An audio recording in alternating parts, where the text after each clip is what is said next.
প্রথমে যেটা বলেছেন নৌবাহিনীর প্রস্তুতি সম্পর্কে, আমরা অতীতে যে কোনো নির্বাচনে আমাদের মোট জনবল নিয়োজিত করা হয়েছিল 27 থেকে 2800 মতো। এই বছর আমরা রেকর্ড সংখ্যক নৌবাহিনীর সদস্যদেরকে মোতায়েন করেছি 23টি উপজেলা এবং 3টে সিটি কর্পোরেশনে, ঢাকা, চট্টগ্রাম এবং খুলনা সিটি কর্পোরেশনে, এবং আমাদের মোট 5000 সদস্য মোতায়েন রয়েছে। এছাড়া আমাদের দ্বীপাঞ্চল এবং উপকূলীয় এলাকায় 7টি জাহাজ সার্বক্ষণিক মোতায়েন থাকবে।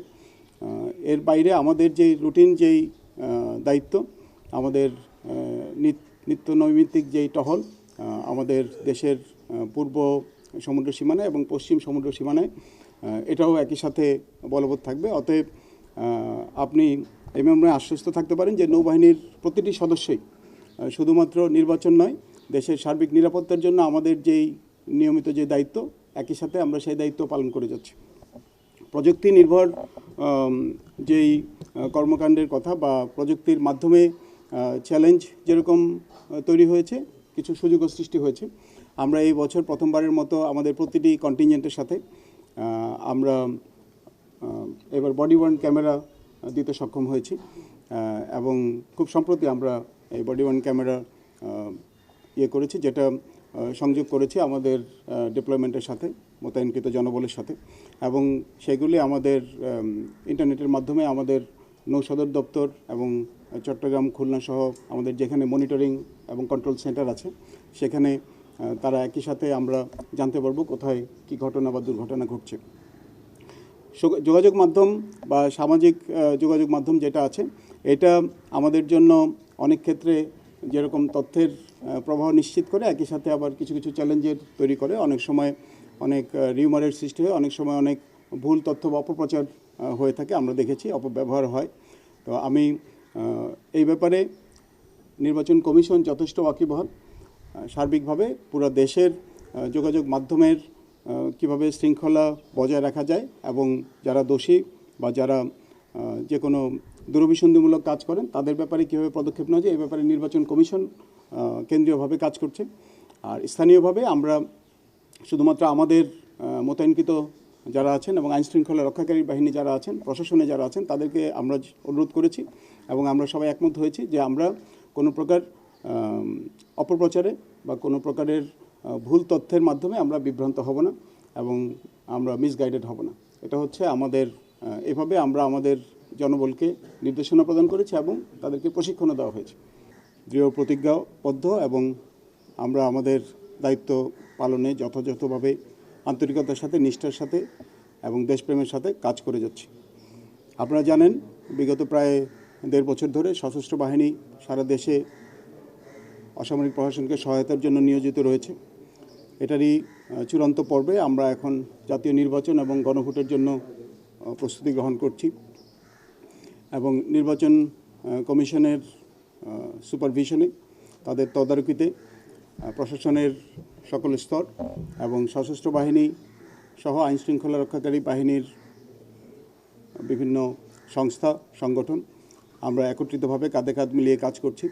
আমাদের সবার লক্ষ্য একটাই, একটি সুন্দর, সুষ্ঠু এবং নিরপেক্ষ নির্বাচন জাতিকে উপহার দেওয়া এবং এর মাধ্যমে দেশকে পুনরায় গণতন্ত্রের ধারায় এবং উন্নয়ন অগ্রগতির ধারায় ফিরিয়ে নিয়ে যাওয়া। আমাদের সামনে বেশ কিছু চ্যালেঞ্জ রয়েছে। উপকূলবর্তী এলাকায়, দ্বীপাঞ্চলগুলি, সব জায়গায় যোগাযোগ ব্যবস্থা যথেষ্ট উন্নত নয়। এখানে চলাচলের ক্ষেত্রে কিছু সীমাবদ্ধতা রয়েছে। তথাপিও স্থানীয় প্রশাসনের সহায়তা নিয়ে আমরা আমাদের দায়িত্ব পালন করে যাচ্ছি এবং আমার বিশ্বাস নদীপথে কিংবা সড়ক পথে যেখানেই যে কোনো পরিস্থিতিতে আমরা নৌবাহিনীর সদস্যরা এবং আইনশৃঙ্খলা রক্ষাকারী বাহিনীর সদস্যরা যে কোনো সময় যে কোনো জরুরি পরিস্থিতি মোকাবেলা করতে সক্ষম হব ইনশাআল্লাহ। আমাদের টহল নিয়মিতভাবে চলছে। যদিও নির্বাচন কমিশন 7 দিনের একটা সময় বেঁধে দিয়েছেন, বাট আপনারা জানেন আমরা গত 2 সপ্তাহ যাবৎ সশস্ত্র বাহিনী গত 19-20 জানুয়ারি থেকেই আমরা বিভিন্ন জায়গায় পূর্ণ শক্তিতে মোতায়েন করেছি এবং মোতায়েনের পর থেকে টহল জারি আছে, যাতে করে সন্ত্রাসীরা কোনো রকমের সন্ত্রাসমূলক কার্যক্রম করার সাহস না পায় এবং তারা যাতে কোনো রকমের বিশৃঙ্খলা তৈরির চেষ্টা করতে না পারে। আমরা অন্য যে কোনো বারের তুলনায় আমি বলবো আমরা এইমাত্র মত বিনিময় সভা করে আসলাম, সেখানে বিভাগীয় কমিশনার মহোদয় আমার সাথে একমত পোষণ করেছেন এবং ডিআইজি পুলিশ, যে অতীতের যে কোনো সময়ের তুলনায় আমাদের প্রশাসনের সাথে সশস্ত্র বাহিনী এবং সকল আইনশৃঙ্খলা রক্ষাকারী বাহিনীর একটা চমৎকার সম্পর্ক বিরাজমান, এবং এই সম্পর্কে আমরা শুধুমাত্র নির্বাচন নয়, পরবর্তীতে দেশের গঠনমূলক কাজেও আমরা এই সম্পর্ক বজায় রাখবো ইনশাল্লাহ। আমি আমার কথা আর দীর্ঘায়িত করব না, আপনাদের শুধু এইটুকু আশ্বস্ত করতে চাই, আমরা সশস্ত্র বাহিনীর প্রতিটি সদস্য, নৌবাহিনীর প্রতিটি সদস্য, আইন শৃঙ্খলা রক্ষাকারী বাহিনীর প্রতিটি সদস্য এবং প্রশাসন, আমরা সবাই একতাবদ্ধ এবং আমরা সবাই দৃঢ় প্রতিজ্ঞ আমরা দেশ এবং জাতিকে একটা সুন্দর নির্বাচন উপহার দিতে চাই। এটা বলেছি, অতীতের যে কোনো সময়ের তুলনায় আমাদের সকল বাহিনীর মধ্যে এবং প্রশাসনের মধ্যে একটা চমৎকার সমন্বয় এবং চমৎকার সৌহার্দ্যপূর্ণ সম্পর্ক বিরাজমান।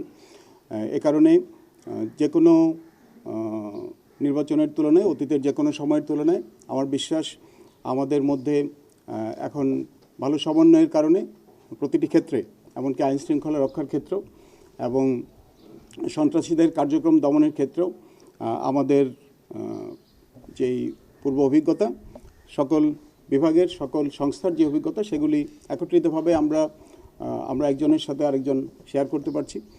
গোয়েন্দা সংস্থাগুলি আমাদেরকে যথেষ্ট সহায়তা প্রদান করছে, তথ্য প্রদান করছে, যার ফলে যে অভিযোগ অতীতেই হয়েছে আমার বিশ্বাস এইবার তুলনামূলকভাবে তার চেয়ে অনেক কম হবে বলে আমরা দৃঢ়ভাবে আশাবাদী। এরপরও ক্ষেত্র বিশেষে যদি যে কোনো সময় যে কোনো ধরনের অভিযোগ যদি আমাদের গোচরীভূত হয়, আমরা তৎক্ষণাৎ সেই অনুযায়ী ব্যবস্থা গ্রহণ করব ইনশাল্লাহ। এই ব্যাপারে আমরা জাতিকে আশ্বস্ত করতে চাই, জনগণকে আশ্বস্ত করতে চাই, এবং আমরা চাই সবাই নির্ভয়ে আনন্দের সাথে একটা শান্তিপূর্ণ ভোটে অংশগ্রহণ করবে এবং নির্বাচনের অংশগ্রহণ অতীতের যে কোনো সময়ের তুলনায় বেশি হবে বলে আমরা দৃঢ়ভাবে বিশ্বাস করি।